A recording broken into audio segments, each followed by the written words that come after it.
الحمد لله رب العالمين الرحمن الرحيم مالك يوم الدين إياك نعبد وإياك نستعين اهدنا الصراط المستقيم صراط الذين أنعمت عليهم غير المغضوب عليهم ولا الضالين وإذا مس الإنسان ضر دعا ربه منيبا إليه ثم إذا خوله نعمة منه نسي ما كان يدعو إليه من قبل وجعل لله أندادا ليضل عن سبيله قل تمتع بكفرك قليلا إنك من أصحاب النار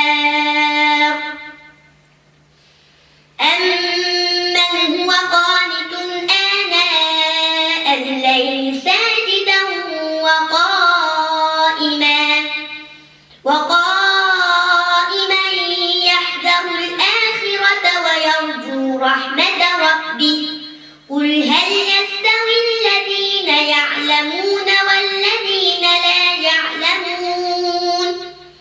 إنما يتذكر أولو الألباب قل يا عبادي الذين آمنوا اتقوا ربكم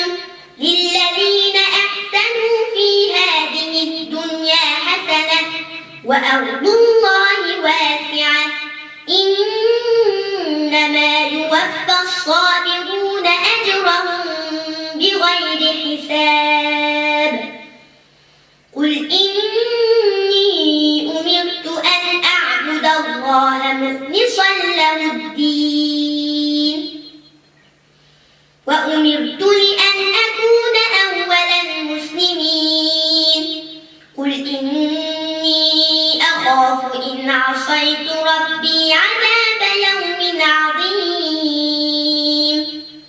قل الله أعبد مخلصا له ديني فاعبدوا ما شئتم من دونه قل إن الخاسرين الذين خسروا أنفسهم وأهليهم يوم القيامة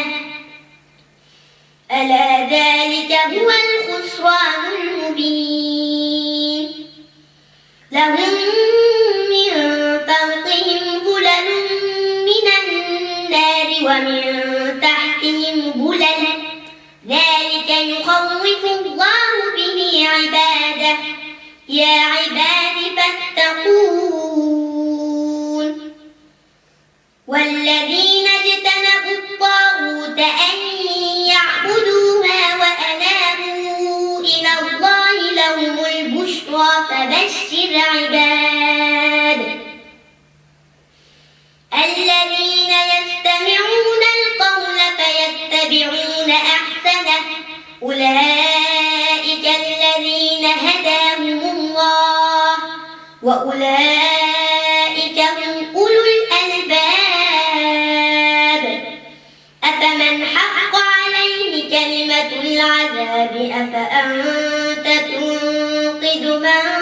في النار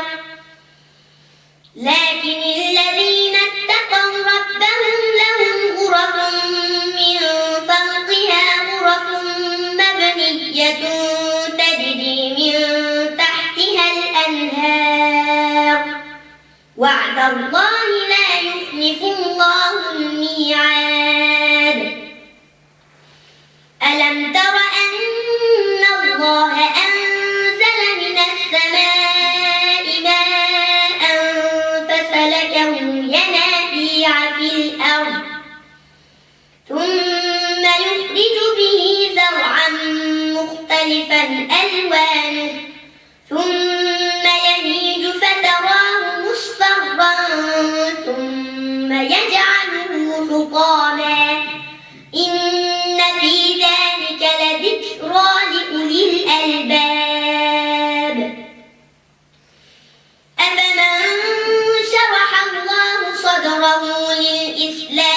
وهو على نور من ربه فويل للقاسية قلوبهم من ذكر الله أولئك في ضلال مبين الله نزل أحسن الحديث كتابا متشابها مثانية تقشعر منه جلود الذين يخشون ربهم ثم تلين جلودهم وقلوبهم إلى ذكر الله ذلك هدى الله يهدي به من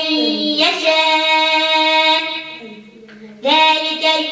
ذلك هدى الله يهدي به من يشاء ومن يضلل الله فما له من هاد أفمن يتقي بوجهه سوء العذاب يوم القيامة وقيل للظالمين ذوقوا ما كنتم تكسبون كذب الذين من قبلهم فأتاهم العذاب من حيث لا يشعرون فأذاقهم الله الخزي في الحياة الدنيا ولعذاب الآخرة أكبر لو كانوا يعلمون ولقد ضربنا للناس في هذا القرآن من كل مثل لعلهم يتذكرون قرآنا عربيا غير ذي عوج لعلهم يتقون ضرب الله مثلا رجلا فيه شركاء متشاكسون ورجلا سلما لرجل هل يستويان مثلا الحمد لله بل أكثرهم لا يعلمون إنك ميت وإنهم ميتون ثم إنكم يوم القيامة عند ربكم تختصمون